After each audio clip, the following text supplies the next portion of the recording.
source 1 to sink 1, cost per unit is 2, then you would think like if I send 5 units, I will have to pay 10, but and I have to meet the demand anyway. So let me just send 3 units and keep the rest 2 units at this source. That way I will be paying less.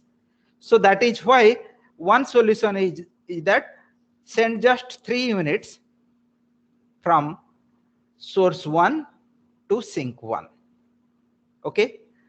And then on this, now you are saying if I at source 2, if I keep some units, then the storage cost is more, so I better send all the units.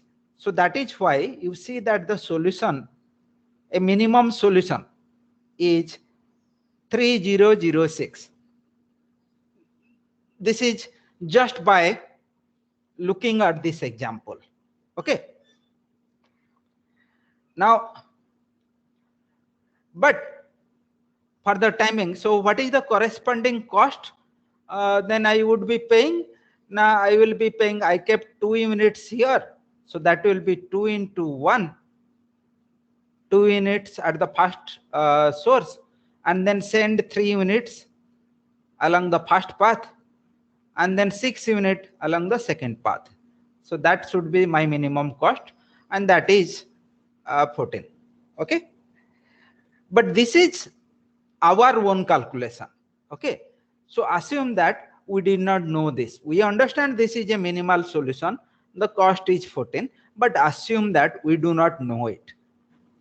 What I know now, given one unbalanced problem, I know how to convert it to a BTP, and then I will think about how to get the solution from there. Okay. So how to convert it to a BTP? Now, how to convert it to a BTP? To convert it to a BTP, what do I do? Now I introduce a new sink of capacity, whatever is remaining.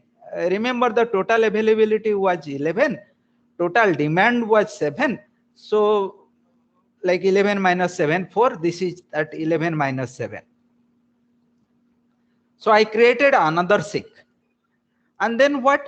Now what is this? And then that sink was connected from source 1 and from source 2. What is the cost of transportation? Now this cost of transportation is minimum of, this was minimum of theta 1. Theta 1 was the storage cost at source 1. And then C11, okay, C11 was 2, and then C12, and then C12 was 999, right? Theta 1 was what was that? Okay. This is 1, 2, and 999. That is how it was 1, 1, 2, 999, and that is how it was 1. And what about this one? Now this is theta 2, C21, C22, and that is how it came. This one came as minimum of theta 2. Theta 2 was 2, and then C21, which was 999, and C22, which was 1. That is how it came. Anyway, what is this? Now, this is how I converted that unbalanced problem to a balanced problem. Fine, I have no problem. We have a balanced problem, cost matrix is given. I know how to get a minimum solution. How to get a minimum solution? Now get an initial BFS. How to get initial BFS? Either follow, just get a spanning tree and get from there, or you follow that northwest corner rule, or anyway, whatever way you want to do. Get some initial BFS, start from there. Check whether it is minimum or not by computing simplex multipliers, compute C bar. If everything is greater than equal to 0, you are done. If anything is negative, then go ahead. Okay, fine, no problem. So if I start that, start applying, because it is a BTP, start applying the method, I will get a solution.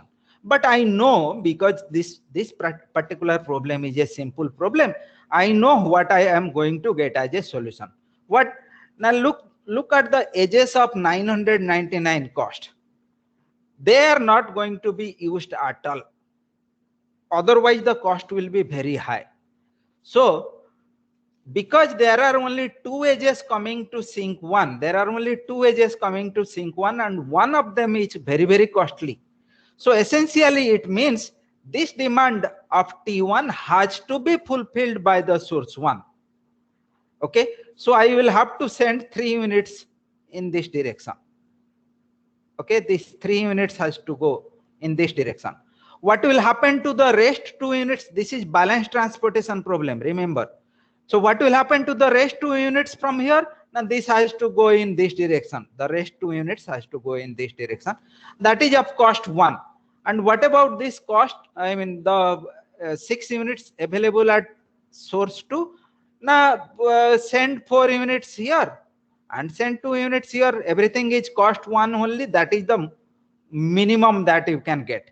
So the solution therefore is here 1 to 1, that is source 1 to sink 1 is 3, source 1 to sink 2, that is the 999 path, that is 0, source 1 to sink 3, that is 2, and then source 2 to sink 1, 0, source 2 to sink 2, 4, and source 2 to sink 3, 2. Got the minimum solution for the unbalanced problem. Otherwise, if you had, I mean, applied the same, I mean, transportation algorithm, you would get this only. Okay. Okay. So you have got a minimum solution. It may not be the minimum solution, a minimum solution. You may get more minimum solution. So you have got a minimum solution for the BTP. Okay.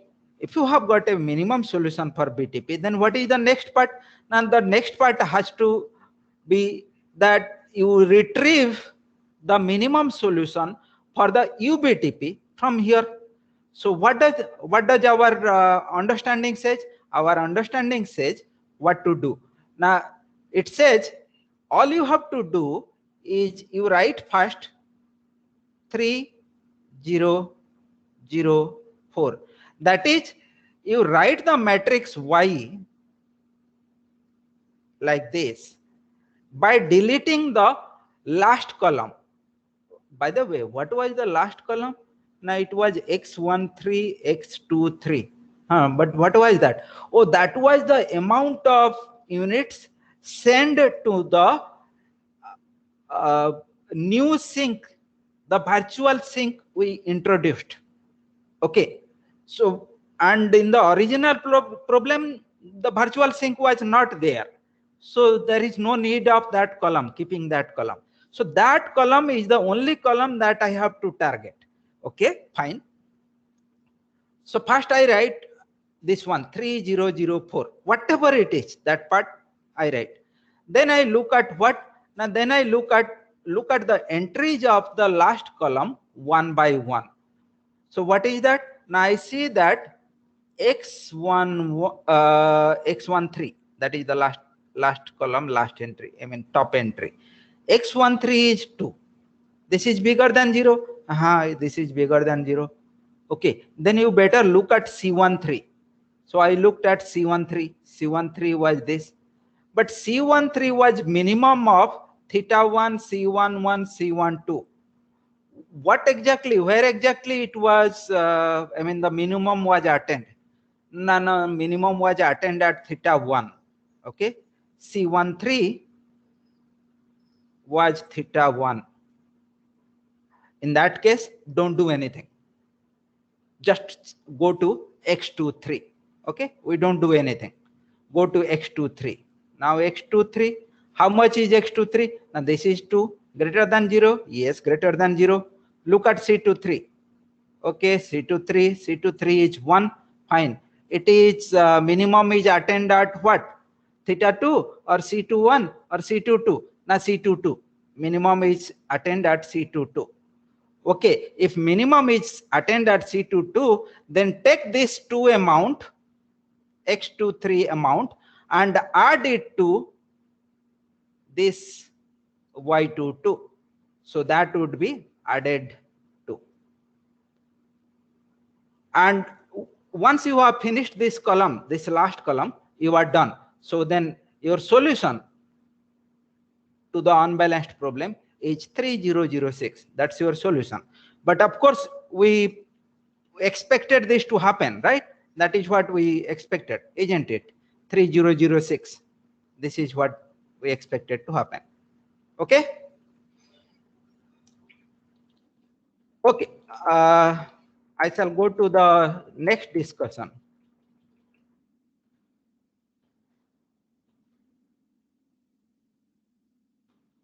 Okay, there is another type of unbalanced problem.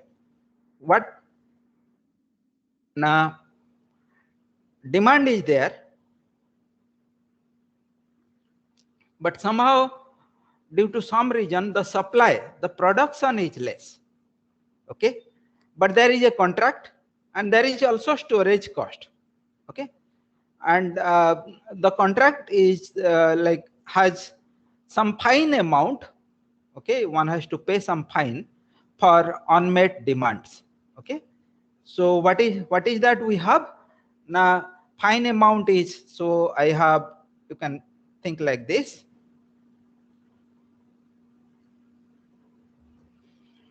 So cost would be there, every this thing Cij cost would be there, and then storage cost theta I, theta 1 to theta m, their storage cost are there, and then fine amount is there. That is, suppose at source 1 the demand is 5 units, but somehow you supply 4 units, then you have to pay 1 times whatever is your, I mean, amount that you could not, on like whatever amount is like we could not deliver, we have to pay that times f1. Okay, so that is the thing. So in that case, our LPP, in that case, what is that we want to minimize? Now, for each solution, basically, for each solution xij, x, for each solution x, what is the cost? The cost would be Cij xij summation ij. Okay, I running from 1 to m and j running from 1 to n. Okay, so but I am still writing this way. And then what? Now storage cost, so summation theta I, whatever is available at ith source, so that is what? Now this is xi1 minus dot dot dot minus xin theta I multiply, this is the extra that is remaining at source I. Okay, and then I running from 1 to m. That much is also the cost, plus whatever is the unmet demand. So unmet demand at jth sink is fj multiplied by bj was the demand. What it has received? Now it has received from source 1 x1j, from source 2 x2j, like this, from source m xmj, this much it has received, this is the difference, and then this has to be done for j is equal to 1 to n. So that's the cost, subject to what? Now subject to xij, whatever xij you have.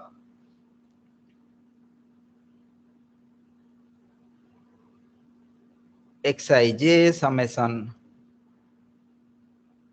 j is less than equal to ai, and then xij summation I is less than equal to bj, and xij greater than equal to 0.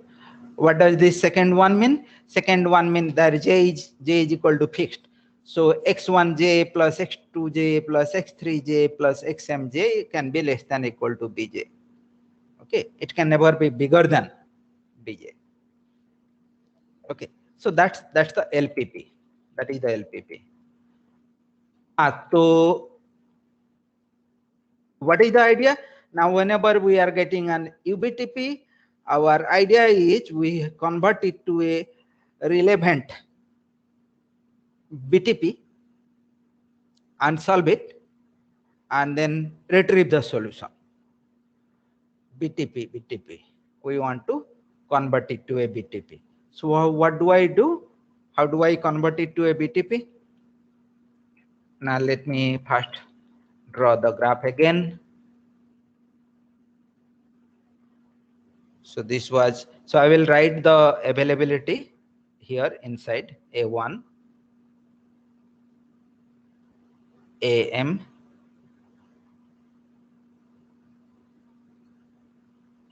B1 and Bn. Okay. And since I am going to talk about, converting it to a BTP right now, so I will have to see what I am going to do. Acha. So suppose that I have some kind of a solution. What is a solution? Solution means you send some units. Okay, something from here, something to here, everything. Whatever units you send little bit. Okay. What now you will have to send something here. See, summation xij has to be less than equal to ai, summation xij over I. So it is less than equal to bj. For example, we can send 0, 0, 0, 0, 0. That is also a feasible solution, no problem. It satisfies the constraints. Okay. So send something. So assume that I have sent something. I have sent some solution x. X11 has been sent from source 1 to sink 1, like that. Okay, fine. And then what will happen? Now then, whatever amount remains at source 1 has to be, so there the storage cost will be applicable. So in that case, imagine whatever amount is remaining at source 1, that is being carried to another sink. Okay, and with the storage cost as the transportation cost. Okay, whatever amount is remaining at source M is being carried to another sink. Okay, this is Tn plus 1 with what is the cost of transportation, and the cost of transportation is that storage cost. Imagine that way. You are keeping it at your home by paying storage cost θ1, or by paying transportation cost θ1, you are sending it to some other place. It is the same thing anyway. That is the cost only. There is no other cost. Okay. Okay. So then what I am seeing, the sources are now saturated. That is, everything is gone from the sources. Fine. There are sinks. So at sink 1, suppose sink 1, there is some unmet demand. So it demanded something, but it has got 2 units less. So whatever units less it has got, okay, imagine there is another virtual source, another shop from where it can buy that much by paying that fine amount. So what you do, you introduce a virtual source, and what is the cost of this transportation? You put fj, so that is f1, and to here you put fn. So whatever fine amount it is getting, like it can get that much of amount from another source. Okay, so what should be the capacity of this one? This capacity. Now this capacity should be, say for example, if your x is all zeros, there is no transportation at all, then the sinks have to get everything they demanded from here. So the capacity I will put here is B1 to Bn. And here, I mean, this one's capacity I will put as A1 plus AM. Now see whether this is a balanced transportation problem. Yes, it is a balanced transportation problem. So I have introduced one virtual source, one virtual sink, and now given the availability, the left hand side availability is A1 plus A2 plus AM plus B1 plus B2 up to plus Bn. Similarly, the right hand side demand is B1 plus B2 plus Bn plus A1 plus A2 plus AM. And the cost of transportation I have said. Now, the moment I have said this, so you realize, it is very easy to realize that a solution, a minimum solution for this balanced transportation problem will give you a minimum solution for the original one. Because all I have done is I have just imagined the storage cost. Instead of keeping the, storing it in my house, I have stored it in the at the place Tn plus 1. And instead of having this fine amount with me, I like by paying that fine amount, I am buying the extra thing. So that's all. So that is how it is. And so it is an easy exercise for the reader to argue. So it is very easy to argue that minimum solution of the BTP will correspond to the minimum solution of the UBTP. Okay. So for let us do one example, not for this one, but in general.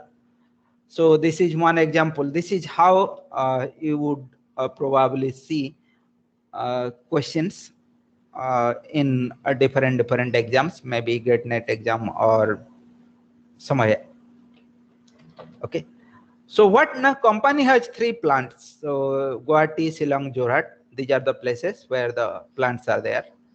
And then it has, 3 meals. Meal number 1, meal number 2, meal number 3, and meal number 4 located at different places. Okay. And then what those from these plants, from the plants, the product has to be transported to the mills. Okay. And then so plants had capacity 200, 250, and 300. Okay. And the company has signed contracts to supply goods of units 150, 200, 250, and 150 to the mills respectively. Okay. So it has signed contract that it will supply to the to mill 1, it will supply 150 units every month. Okay.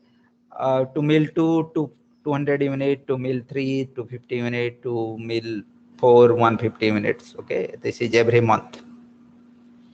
Now, due to strikes, you can say strikes, or maybe this corona or something, you can say whatever. So in a certain month, the production has become less. So actual production used to be 200, 250, 300, but now the production is 150, 210, and 250.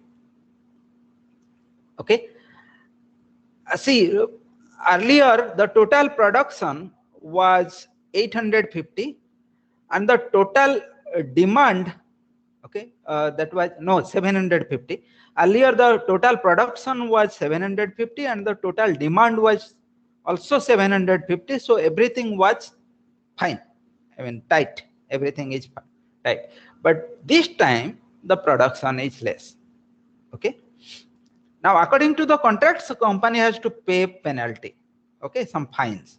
Fine what?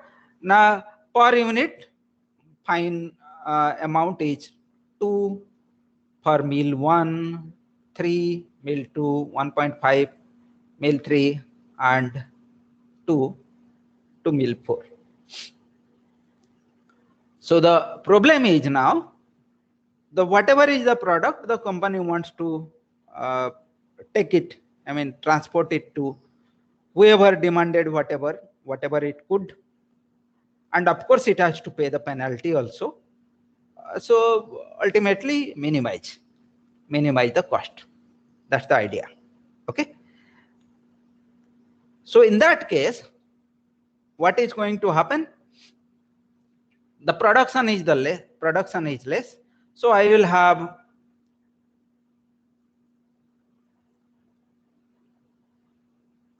already 3 plants, and so I will introduce one more virtual plant from where things will be purchased, of course, and there are 4 mills. Okay, that's okay.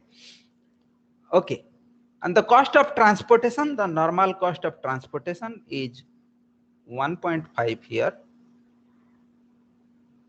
2.5 here,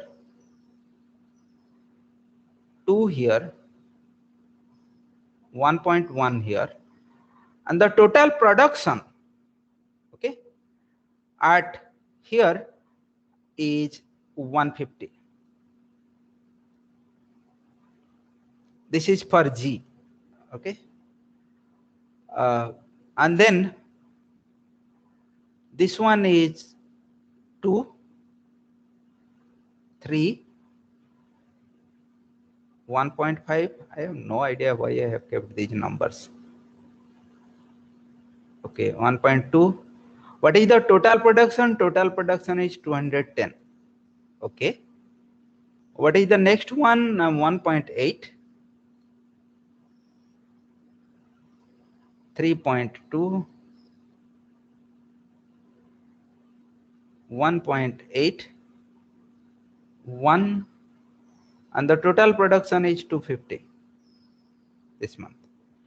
And then comes the virtual this thing. Okay. So from the virtual this thing, mill 1 will get it with what amount? It will get to it with the fine amount. So that will be 2. From the virtual source, mill 2 will get it with 3. From the virtual, so whatever we are the plants will not be able to deliver, that will come from the virtual. So like in a way the company is promising, see, look, I like by our contract I am going to deliver you 10 units of good every month. If I am able to deliver, fine. If I am unable to deliver, don't worry, I will make sure that somebody else delivers it. So that's the virtual this thing. Okay. And with this much of amount, whatever that fellow takes, so that fellow will take 3 rupees or 2 rupees per unit. So, okay. So this one is 1.5 and this one is 2. And how much of unit this should the virtual source should have? Total I require is 750. This one is 400, 16, 140. And so, and here what are the demands? Demands are the, where is the demands? I think demand is 150, 200, 250 and 150. So what do I have? Now I have got a balanced transportation problem. So this is G, this is S, this is J, and this is the virtual source. Anyway, you forget this G, S, J. You have this BTP. So you try solving this BTP by taking starting with an initial BFS and whatever you do that. Okay, so once you solve this, let me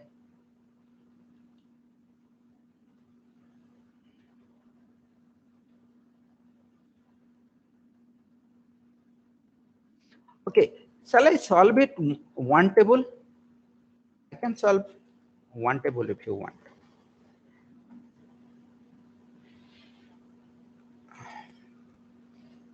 Not bad thing. Okay, let me solve one table. For that I will have to take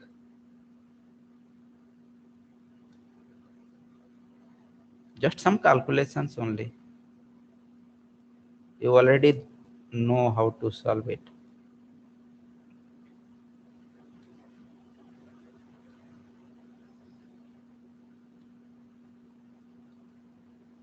Okay, so by north west corner rule, I will have to select the BFS. How will I select the BFS? Now this is 150. Okay, I select 150. Fine. Acha, 150 completes. You can either strike off this one, or you can strike off this column also, either row or column, whichever you want. So suppose I strike off the column. So basically I am going right. From the top row right, then I will come to the bottom row. Then I will have to select a 0 over here. Okay, I have already I mean the column is struck up for me. So I selected a 0 over here. So in that case, then I will be selecting, I'll be striking off the row. Then I will take 200 over here. So that means the column is gone. And then I will take 10 over here. That will mean the row is gone. And since I have taken 10 over here, I will take 240 over here. That will mean that this column is gone. And since I have selected this over here, I will select 10 over here. So that is also gone. Now because that is 10, now this is 140. Okay, fine. You have got this. Now yes. Double check. Now double check. Okay. 2, 2, 2, 1, 7. Fine. And this is a tree formation anyway. Tree formation, how do you see the tree? Now I don't see any cycle. How do you, what? Now, see, there is no cycle. That is like, cycle would be something like this. This. I mean, there is no cycle, so don't worry. Like with some practice, you will be able to see. Okay. Otherwise, you actually draw the graph and see. No problem. Acha, now what to do? Now I have to compute the simplex multipliers. Simplex multipliers. Which one? Now let me take this one to be 0. If this one is 0, then this has to be 2, because on a basic square, the sum of the simplex multipliers will be equal to the cost. So this has to be 2. But because this is equal to 2 and this is 1, the cost over here is 1. So this has to be minus 1. Remember the cost. I don't want to write the cost again over here. This is minus 1. And because this is minus 1 and this one was 1.8, so this has to be 2.8. And this is 2.8. The top one was 1.5, so this has to be minus 1.3.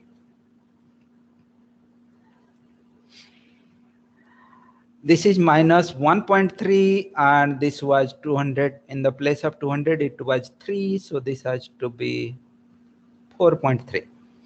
4.3 on the top, it was 2.5, so this is minus 1.8. Okay, minus 1.8, you have to have 1.5, so that will be 3.3, right? So got the simplex multipliers. Got the simplex multipliers? Fine. Write the A matrix. What? C bar matrix. C bar means what? Relative cost. Relative cost matrix. So at the basic squares it will be 0. So 0, 0. What is this one? This one was 2. 2 minus whatever is the difference, so that will be 1. At here it was 1.1. 1.1 minus 0.2, so that will be 0.9. Okay, no problem. The next, this was 2. 2 minus 2, that is 0. And next two are basic square, so they will be 0. The last one was 1.2 minus 0.7, so that will be 0.5. And then this was 1.8 minus 2.3, so minus 0.5. Okay. Then this is 3.2 minus 3.3. So this is minus 0.1. Okay. Next two are basic square, so 0, 0. 2 minus 3.3, so this is minus 1.3. This is 3 minus 4.3, so this is minus 1.3. Then 1.5 minus 2.8, so that is again minus 1.3. Next is a basic square. Okay, so I have got the C bar. C bar has some negative entry, so I can choose the most negative entry or whatsoever and proceed. I don't have a problem. And then proceed for the next iteration, etc., etc., etc. I can do that, and then I will arrive at the final solution. Okay, what is the final solution? The final solution is 50, 100, 110. So let me check this one. Okay, you see this one. This is the final solution. Everything is greater than equal to 0. Fine. This is the final solution. What is the final solution I have got? The final solution I have got is, it is one Xij, huh? One matrix X. So that will be 50, 100, 0, 0, 0, 100, 110, 0, 100, 0, 0, 150, and then 0, 0, 140, and 0. You remember the fourth row? The fourth row was there for the virtual source. So what it is saying? It is saying your actual solution, if you are looking for the unbalanced problem, your actual solution for the unbalanced problem is the top part. This is the top part. And so in that part, what will happen? Now from the virtual source, 140 units will come to sink 3. You will actually not supply enough to sink 3, right? Sink 3 demanded 260 or what? What was the demand? Oh no, 240, right. 140 plus 110 is 250, right? Sink 3 demanded 250. So what has happened? You have decided that you will meet the demand for sink 1, that is meal 1. You will meet the demand for meal 2. You will meet the demand for meal 4, and you will not meet the demand for meal 3. Okay, that is what your solution, I mean your strategy has been. And if you go to the questions, if you go to the question and see, okay, so you see that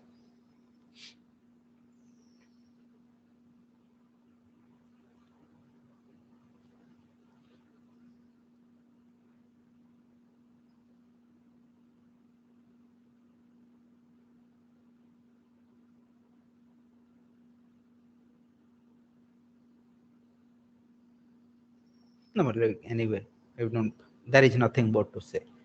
Okay, so that was your final solution. Your final solution to the unbalanced problem is this much, the top half, I mean the top part.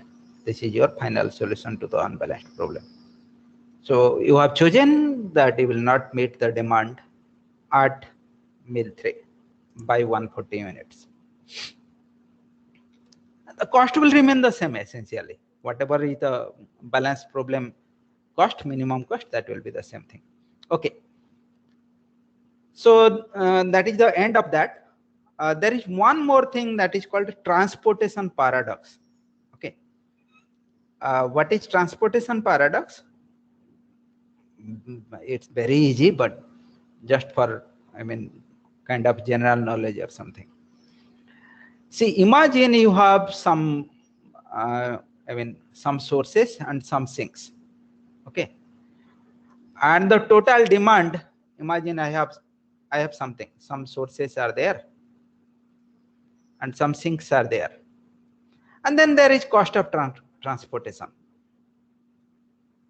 Okay. And that cost is fixed. C11 and then C1N, CM1, CMN. That cost matrix is fixed. Now this year, the demand, the total production has been, total production is 50. The total production is, this year the total production is 50 and the total demand is also 50. Assume the total demand is also 50. Okay. And then what did I do now? I optimized the minimum transportation cost.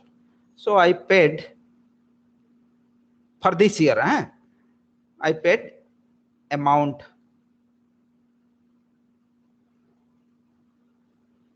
A. Okay. Then the next year, somehow, the total production at these places only, and the transportation cost remains the same. The total production is 100, and the total demand is also 100. Okay, this is for next year. This is for that. Okay, and this is I pay amount, and I also did the minimization for the transportation, and I paid amount B. Now, what do you think? Amount A will be less or amount B will be less? So one natural one would think like previous year I had 50 minutes to transport from here to there, and I had paid amount A. This year I am transporting 100 units, so I am going to pay more amount. That's the case. But actually this can be less. Okay. So that is the transportation paradox. So let me draw something over here. So this can actually reduce if you have more production and more demand. That's quite funny though. So that actually can happen due to the constraints. Okay, so imagine you have 3, 1 and demand is 2, 2. Production is 3, 1, demand is 2, 2, and the cost of transportation is 1, 1,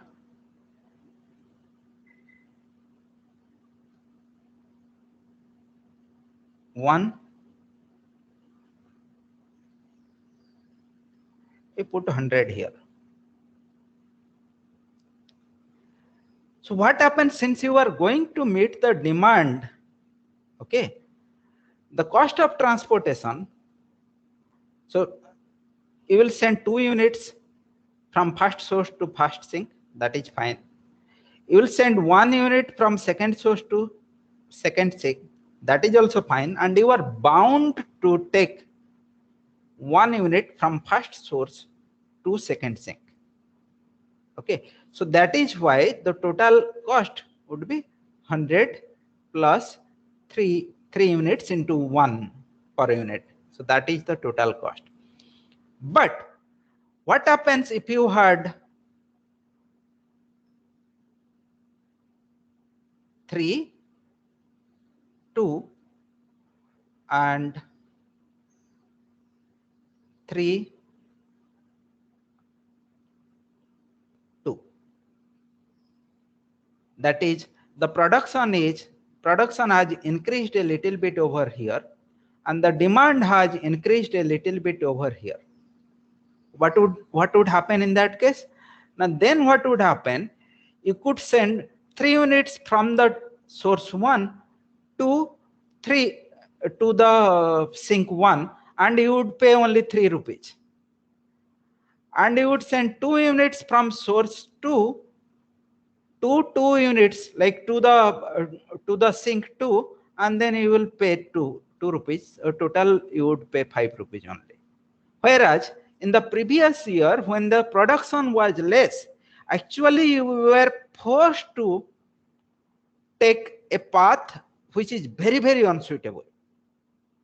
But because there are now more production and more demand, so production and demand has been so that you are not at all forced to take that path, so it has reduced. So though on the face of it, it looks like, oh, okay, the same cost matrix is the same, but with less amount of transportation, I am paying A.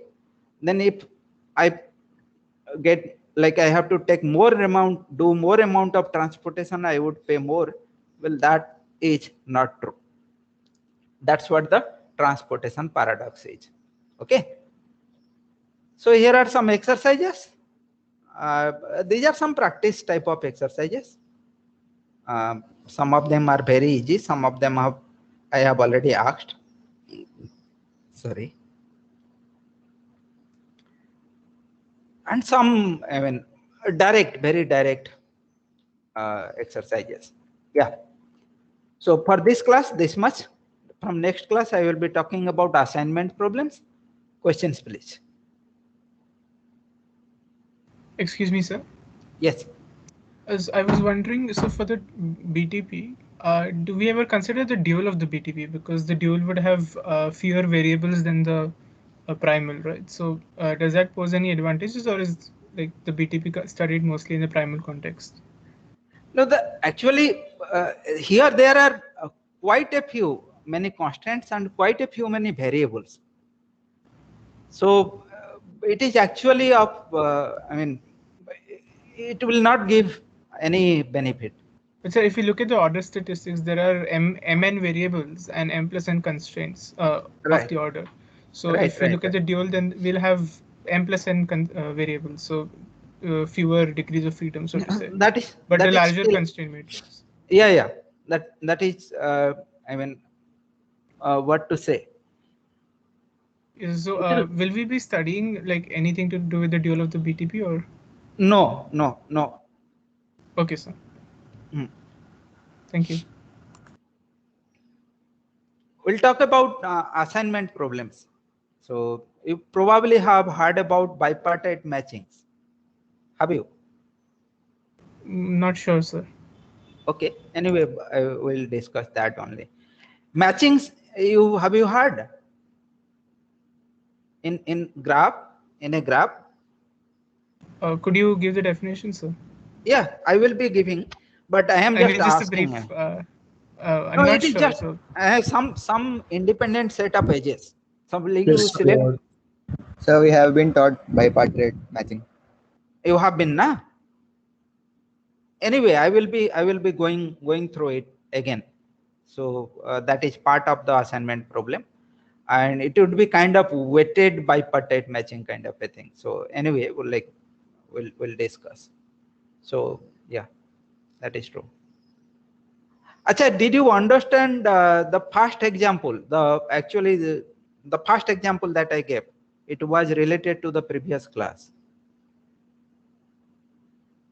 Yes, sir. Yes, sir. Because that was a little bit involved, like, because it was involving the storage cost and then the cost of transportation, and why am I taking the minimum? So that one has to convince oneself that why it is happening and why it is actually working. So one has to convince. Yeah, okay then.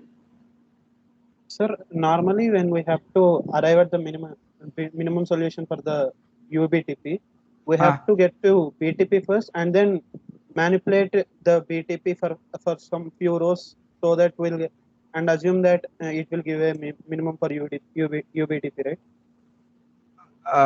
Sorry, I didn't get the question. In the last example, you discussed, we left the last row, right?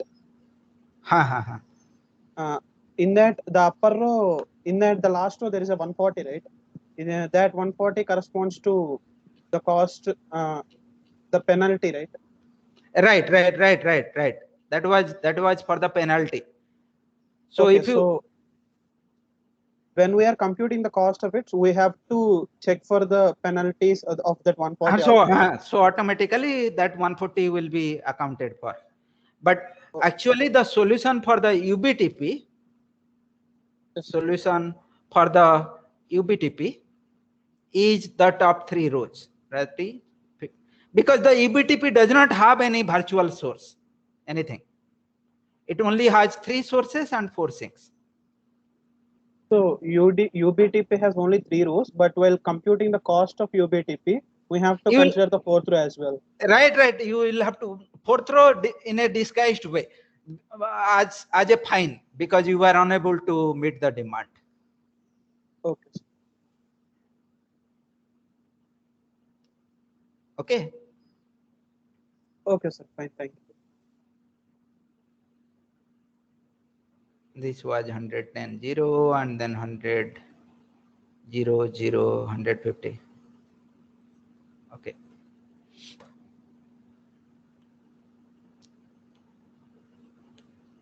Any other questions?